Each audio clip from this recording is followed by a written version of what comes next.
Hi, this is Suzanne Wachtel, and today's podcast is about guilt. So today alone in my practice, I had a number of patients, and I will say that 4 out of 7 came in with feelings of guilt. My question to them was, define guilt. I want you all to think about feeling guilty. It's a terrible feeling. It's not shame, it's guilt. Guilt is very different than shame. Guilt is when you feel like you did something wrong, you did something bad, and it's a terrible feeling that you get within yourself. Shame is when you feel you are bad. So today I want to focus on feeling guilty.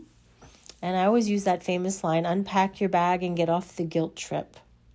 So years ago when I was in therapy and I had a struggle with guilt, I was manipulated as a child with guilt. I think we all were. And depending on whatever background you had, many people were, controlled and manipulated by using guilt. So the definition of guilt being that you feel like you did something wrong, you did something bad, you have to really think about that and associate it with the feeling. So when you do something and you feel guilty about it, you have to really take a breath and go into your mind and say to yourself, did I do anything here on purpose to hurt anyone intentionally? Or do I just feel badly about how things happened? So when you go through that checklist in your head of did you do actually something bad, you either have an opportunity to take responsibility, apologize, make amends, or to just confirm within yourself that your checklist checks and you did nothing wrong, nothing on purpose, and you can forgive yourself and let go of that guilty feeling. That guilty feeling is terrible. It's typically like a gut feeling. It's usually primitive, originating in childhood experience, breaking something as a kid, lying about something, doing something wrong, perhaps in school or at home, and getting yelled at and in trouble. And then you have that feeling of guilt. So as adults, those feelings carry through and they really translate over to our lives. But that guilt feeling is a terrible feeling to walk around with. Today alone, I had a young man who was telling me a story about an ex that had literally broken his heart and disappointed him by betraying him. And she had reached out to him, and rather than feeling the hurt and the anger, he instead felt guilty. He felt badly for her. He felt guilty that he ended the relationship when he caught her cheating. And we really reviewed what the guilt feels like, where it originated. And it's interesting, he said he came from a Catholic background. And I said, well, I come from a Jewish background. I don't think the background really matters because guilt is in every culture, every background. And it is a way to get people to feel badly about things they do so that they change the behavior and do it differently. Now, feeling guilty means, when you think about it, that you did something wrong on purpose, or you did something wrong not on purpose, but you feel badly about it. And that self-loathing can really take over and make you depressed. It can trigger a lot of emotions and a lot of feelings. So the next thing to do, once you've recognized that you're actually feeling the guilt, that you're feeling badly, and I know it's a comfortable feeling because we've all had it most of our lives, but it's something that I never want to feel, and I really work on not allowing myself to feel guilty, especially if I haven't done anything to deserve that. The next thing to do is go through your checklist and remind yourself that you're a good person, that you help people, that you're a good friend, that you're a good worker, that you're honest, that you really do your best to be this good person and to really try to make a difference in the world. And even if you're not a hero and you're not out, conquering the world with this good deed behavior, I don't think that most of us, especially if you're listening to this podcast, are guilty of hurting people on purpose, intentionally making people feel bad, not inviting somebody, leaving somebody out, feeling badly that someone is not doing as well as you are, just feeling guilty. It's a terrible feeling. And I feel that it was really worth doing this podcast today because 3 people in a row today came in very upset that they were having really terrible guilt feelings.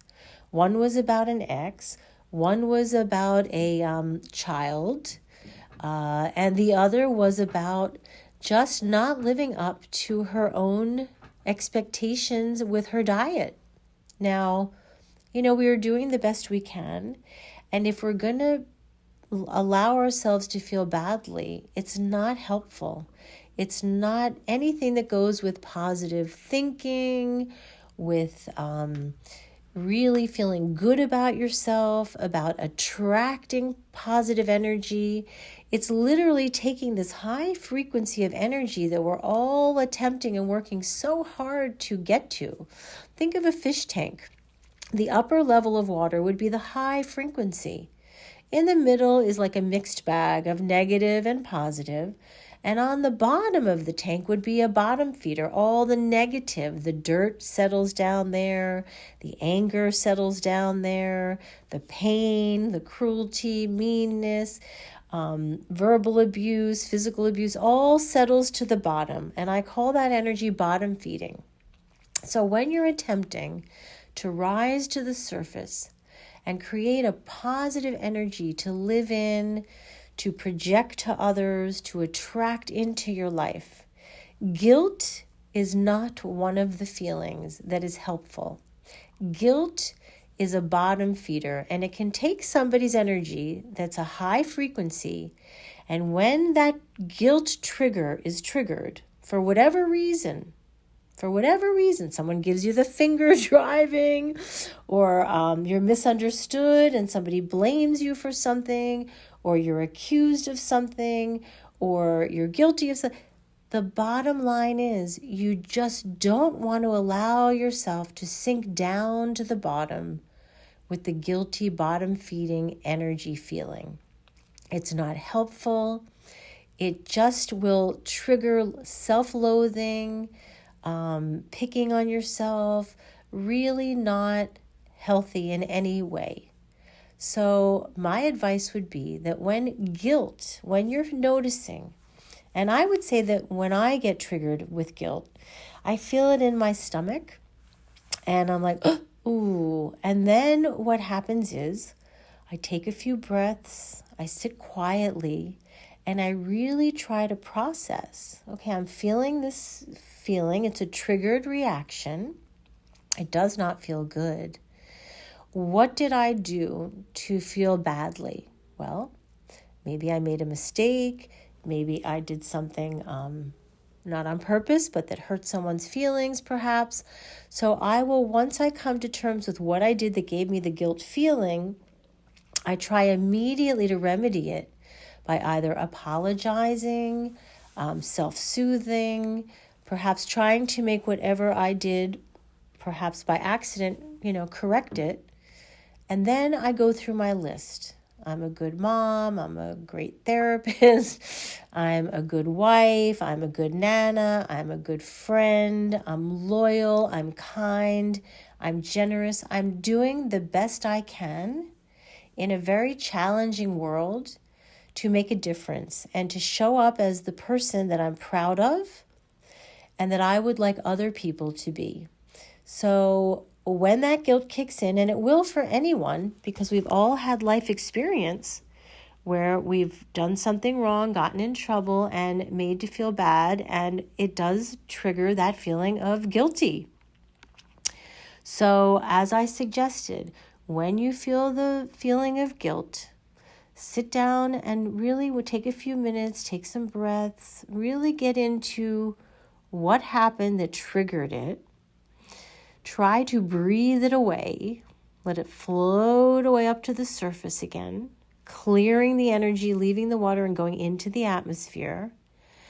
And then validating yourself, going into what it is that you're doing well at and what it is that you're proud of and how much do you love yourself and what good have you done. And that will literally help you shake off that negative, guilty feeling. Because if it sticks around too long, it's toxic and it can trigger anxiety. And with anxiety may come depression. And we don't want that.